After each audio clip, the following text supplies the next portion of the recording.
ರಾಜ್ಯದಲ್ಲಿ ಲೋಕಸಭೆ ಚುನಾವಣೆಯ ರಣಕಣ ದಿನೇ ದಿನೇ ಕಾವೇರ್ತಾ ಇದೆ. ಇನ್ನು ಇವತ್ತಿನಿಂದ ಎರಡನೇ ಹಂತಕ್ಕೆ ಅಭ್ಯರ್ಥಿಗಳು ನಾಮಪತ್ರವನ್ನ ಸಲ್ಲಿಸಿದ್ದಾರೆ. ಏಪ್ರಿಲ್ 19ರಂದು ಕಡೆಯ ದಿನವಾಗಿದ್ದು ಏಪ್ರಿಲ್ 22ರಂದು ನಾಮಪತ್ರ ವಾಪಸ್ ಪಡೆಯೋದಕ್ಕೆ ಕಡೆಯ ದಿನವಾಗಿದೆ. ಹಾಗಿದ್ರೆ ಇವತ್ತು ಉಮೇದುವಾರಿಕೆಯ ಅಬ್ಬರ ಹೇಗಿತ್ತು ನೋಡೋಣ.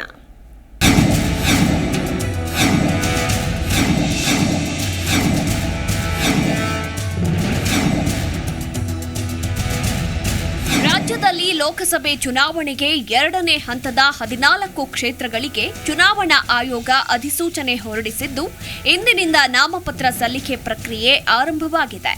ರಾಜ್ಯದ ಮಧ್ಯ ಕರ್ನಾಟಕ, ಕಲ್ಯಾಣ ಕರ್ನಾಟಕ ಹಾಗೂ ಕಿತ್ತೂರು ಕರ್ನಾಟಕ ಸೇರಿದಂತೆ 14 ಲೋಕಸಭಾ ಕ್ಷೇತ್ರಗಳಿಗೆ ಅಧಿಸೂಚನೆ ಹೊರಡಿಸಲಾಗಿದ್ದು, ಎರಡನೇ ಹಂತಕ್ಕೆ ಅಭ್ಯರ್ಥಿಗಳು ನಾಮಪತ್ರ ಸಲ್ಲಿಸಲು ಏಪ್ರಿಲ್ 19ರಂದು ಕಡೆಯ ದಿನವಾಗಿದ್ದು, ಏಪ್ರಿಲ್ 20ರಂದು ನಾಮಪತ್ರ ಪರಿಶೀಲನೆ ನಡೆಯಲಿದೆ.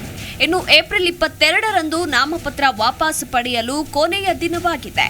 ಮೇ 7ರಂದು ಮತದಾನ ನಡೆಯಲಿದೆ.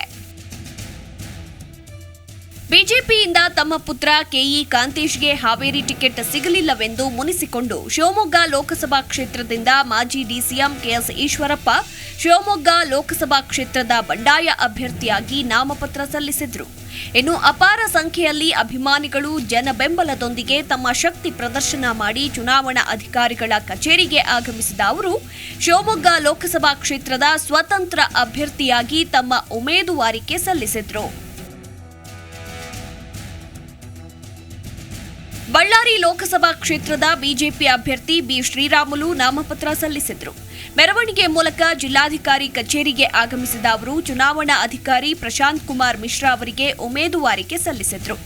ಇನ್ನು ಶ್ರೀರಾಮುಲು ಅವರೊಂದಿಗೆ ಪತ್ನಿ ಭಾಗ್ಯಲಕ್ಷ್ಮಿ, ಪುತ್ರಿಯರು ಜನಾರ್ದನ್ ರೆಡ್ಡಿ ಪತ್ನಿ ಅರುಣಾ, ಮಾಜಿ ಸಚಿವ ಆನಂದ್ ಸಿಂಗ್, ಶಾಸಕ ಕೃಷ್ಣ ನಾಯಕ್, ನೇಮರಾಜ್ ನಾಯಕ್ ಇದ್ರು. ಇನ್ನು ಚಿಕ್ಕೋಡಿ ಲೋಕಸಭಾ ಕ್ಷೇತ್ರದಿಂದ ಕಾಂಗ್ರೆಸ್ ಟಿಕೆಟ್ ವಂಚಿತ ಶಂಭು ಕಲ್ಲೋಳ್ಕರ್ ಸ್ವತಂತ್ರ ಅಭ್ಯರ್ಥಿಯಾಗಿ ನಾಮಪತ್ರ ಸಲ್ಲಿಕೆ ಮಾಡಿದ್ರು. ರೆಬಲ್ ನಾಯಕನ ಸ್ಪರ್ಧೆ ಕಾಂಗ್ರೆಸ್ಗೆ ಹಿನ್ನಡೆ ಮಾಡುವ ಸಾಧ್ಯತೆ ಹೆಚ್ಚಾಗಿದೆ. ಇನ್ನು ಕಲಬುರಗಿ ಲೋಕಸಭಾ ಕ್ಷೇತ್ರದಿಂದ ಕಾಂಗ್ರೆಸ್ ಅಭ್ಯರ್ಥಿ ರಾಧಾಕೃಷ್ಣ ದೊಡ್ಡಮನಿ ನಾಮಪತ್ರ ಸಲ್ಲಿಕೆ ಮಾಡಿದ್ರು. ಡಿಸಿ ಕಚೇರಿಯಲ್ಲಿ ನಾಮಪತ್ರ ಸಲ್ಲಿಕೆ ಮಾಡಿದ ಅವರಿಗೆ ಡಿಸಿಎಂ ಡಿಕೆ ಶಿವಕುಮಾರ್, ಮಾಜಿ ಸಚಿವ ಬಾಬುರಾವ್ ಚಿಂಚನಸೂರ್, ಶಾಸಕಿ ಖನೀಜ್ ಫಾತಿಮಾ, ಶಾಸಕ ಎಂವೈ ಪಾಟೀಲ್ ಸಾಥ್ ನೀಡಿದ್ರು. ಹಾಗೆ ಕೊಪ್ಪಳ ಲೋಕಸಭಾ ಕ್ಷೇತ್ರದಿಂದ ಬಿಜೆಪಿ ಅಭ್ಯರ್ಥಿ ಡಾಕ್ಟರ್ ಬಸವರಾಜ ಕ್ಯಾವಟರ್ ನಾಮಪತ್ರ ಸಲ್ಲಿಕೆ ಮಾಡಿದ್ರು. ಇನ್ನು ಮಾಜಿ ಶಾಸಕ ಬಸವರಾಜ ದಡೇಸೂಗೂರ್ ಹಾಗೂ ಶಾಸಕ ದೊಡ್ಡನಗೌಡ ಸಾಥ್ ನೀಡಿದ್ರು.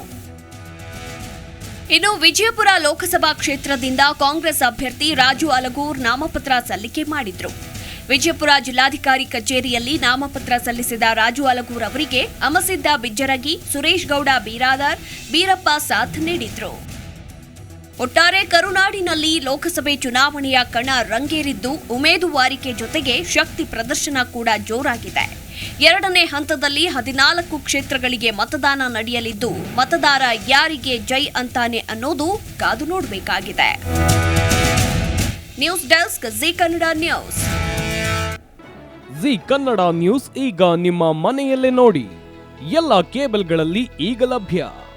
ಸನ್ Direct 292, Jio TV 1334, U Digital 162, City Cable 51, GTPL 17, Abhishek Cables 821, Rockline Telecommunication 51, Shri Basaveshwara number 60, Vinayaka Digital number 53, In Digital number 896ರಲ್ಲಿ. ನಿಮ್ಮಿಷ್ಟದ ಜಿ ಕನ್ನಡ ನ್ಯೂಸ್ ನೋಡಿ ಆನಂದಿಸಿ.